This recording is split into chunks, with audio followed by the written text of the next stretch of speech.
Good morning, gang. Happy Sunday morning. All right, food for thought today.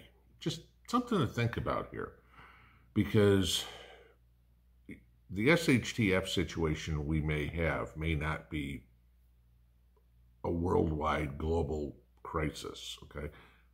Hear me out for a second. Let's say, for example, which is all very possible and actually very hopeful, is that somehow, some way, the world kind of straightens itself out a little bit and we go back to a relatively near normal existence. Okay, let's say that we don't wind up in a nuclear war. Let's say cooler heads prevail and we don't crash the economy, yada, yada, yada. I know, stretch, but hear me out, okay? Because even if the world does implode, what I'm going to talk about is a benefit either way. If we get back to normal, if we go completely tits up. All right. We've all heard over, oh God, at least the last 6 months about how AI, artificial intelligence, is encroaching everywhere into our lives, okay? And we've kind of seen some of it. You know, the self-checkout lines at the grocery store or at the kiosks at McDonald's or whatever.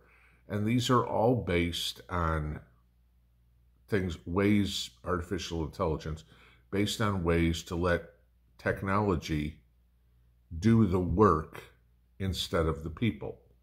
Why? Real simple, okay? Computers don't call in sick. Computers don't have a bad day, whatever it would be. Do they make mistakes? Sure, okay.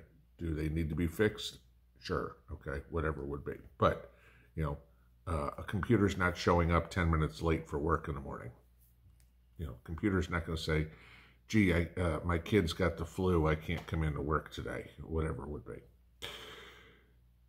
So it leads into something that we all talk about quite often, but maybe something different to look at, and that's skills. Now, I've read articles recently that nearly 40% of the workforce could be put out of a job based on AI taking over their position, okay? And there's lots of jobs that are going to be taken over, but you got to think about the ones that probably can't be. And those are skills that you could pursue, you could get yourself, that would be beneficial in an SHTF situation, would be beneficial in the world is normal situation, okay? I was talking to my cousin last night on the phone, and just going back over my career and stuff like that. And you guys know I was a stockbroker back in the late 90s, early 2000s. And I got out shortly after 2003, but shortly after 9/11. 9/11 was pretty much the catalyst to get me out because, the business just dried up. Y'all remember what happened to the stock market. But back then, when I started, the internet was just coming out, okay? I mean, some people had email. Email was like the greatest invention in the world to people. Now email's like, whatever. Okay. But back then, as a broker, and you guys know this, anybody who's been around for a while, business was transactional, all right? If somebody wanted to buy 100 shares of Microsoft or whatever it is, I put their order in for 100 shares of Microsoft, and they'd pay me, not me, the company, $100 commission or something like that. And as the internet came out, you started to get the online brokers. Y'all remember this, the $5 trade or $19.95 trade. Now it's all free. You can go basically anywhere and get commission-free trades, right? But back then, it was you paid the broker for putting the order in, hopefully for his advice and research and everything like that too. He wasn't just an order taker.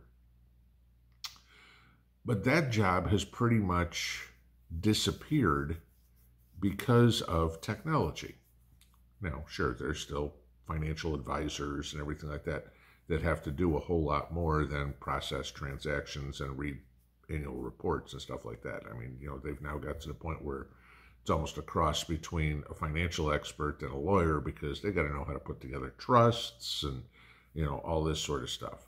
But that's just one example. You look at jobs, what I'm saying to go here is, if you're working right now, let's say you work in retail, okay? Work at JCPenney or work at Ross or whatever it is. How safe is your job, okay? Retail's been dying like crazy for the last 20 years. Amazon and Walmart have been taking over everything. And, you can just go online to buy whatever. I do a lot of my shopping online. Why? Because unless it's in the local town, which is still a half an hour away, I'd have to drive all the way to Knoxville, which is an hour away, do my shopping, drive all the way back, which is an hour home, use all that gas, and half of what I need might not be at the store. Okay, sure, sometimes Mrs. P wants to go in and just browse or something like that, or I need to go to a Home Depot or a Lowe's or something like that for something specific. But a lot of times it's easier to get online and search whatever I need and have it shipped to me.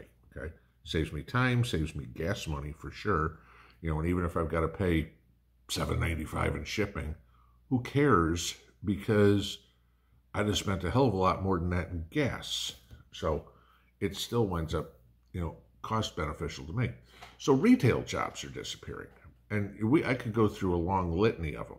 So let's think about skills that maybe you can get that would help you in either a normal world or an SHTF situation.